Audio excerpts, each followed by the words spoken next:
പിന്നെ ഞാൻ വലിയൊരു ടാർഗറ്റാണ് എൻ്റെ. കാരണം എൻ്റെ അലമാരയുടെ അവസ്ഥ ഞാൻ കാണിച്ചു തരാം. ഇതാണ് എൻ്റെ അലമാര. ഇതിൻ്റെ അലമാരയുടെ അവസ്ഥ എന്താ? ഇങ്ങനെയാണുള്ളത്.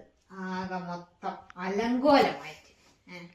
അപ്പം ഇതിനെ നല്ലോണം ക്ലീൻ ആക്കി അടക്കി പെറുക്കി വെക്കണം. ഒരു കുറച്ച് സമയത്തെ പണിയാണ് ഇതിന്. അപ്പം ഞാൻ ഇതെല്ലാം എടുത്തിട്ട് കിടക്കയിലിടാം. ഞാൻ ഇതിനെ മൊത്തം ഒന്ന് ക്ലീൻ ആക്കിയിട്ട് അത് കഴിഞ്ഞിട്ടുള്ള അവസ്ഥ ഞാൻ കാണിച്ചു തരാം. പുതിയൊരു ആളാണ്. ഇയാളെ നമ്മൾ എവിടുന്നതിന് വാങ്ങിയ മീഷോന്നാ. നമ്മൾ ഇയാളെ മീഷോന്നാണ് വാങ്ങിച്ചത്. എൻ്റെ അത്ര ഒന്നുണ്ട്. പിന്നെ ഉള്ളത് എൻ്റെ വള.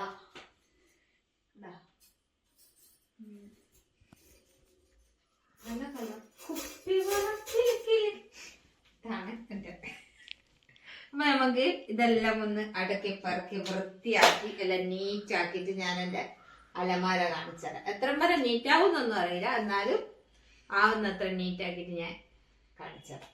ഇതാണ് എൻ്റെ ഇന്നത്തെ വലിയ ജോലി. A few moments later. സമയത്തെ പരിശ്രമത്തിനൊടുവിൽ ഞാൻ ഇതെങ്ങനെ ആക്കി വെച്ചിട്ടുണ്ട്. നീറ്റായി എല്ലാം അടക്കി പെറുക്കി വെച്ചിട്ടുണ്ട്.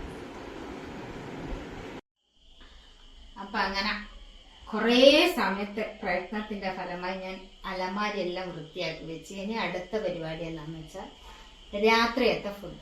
അപ്പൊ ഇന്ന് ചോറല്ല, ഇന്ന് പുട്ടാണ്. അപ്പൊ ഇപ്പൊ സമയം 8 മണി ആവാനായി. ഞാൻ വേഗം പുട്ടുണ്ടാക്കട്ടെ.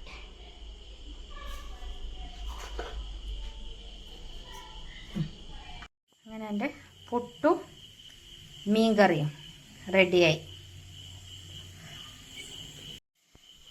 അപ്പോൾ എൻ്റെ വീഡിയോ ഇഷ്ടപ്പെടുകയാണെങ്കിൽ എല്ലാവരും ലൈക്ക് ചെയ്യാനും കമൻറ്റ് ചെയ്യാനും സബ്സ്ക്രൈബ് ചെയ്യാനും മറന്നു പോകരുത്. അപ്പോൾ ബൈ ബൈ. അടുത്ത വീഡിയോ ആയിട്ട് നാളെ.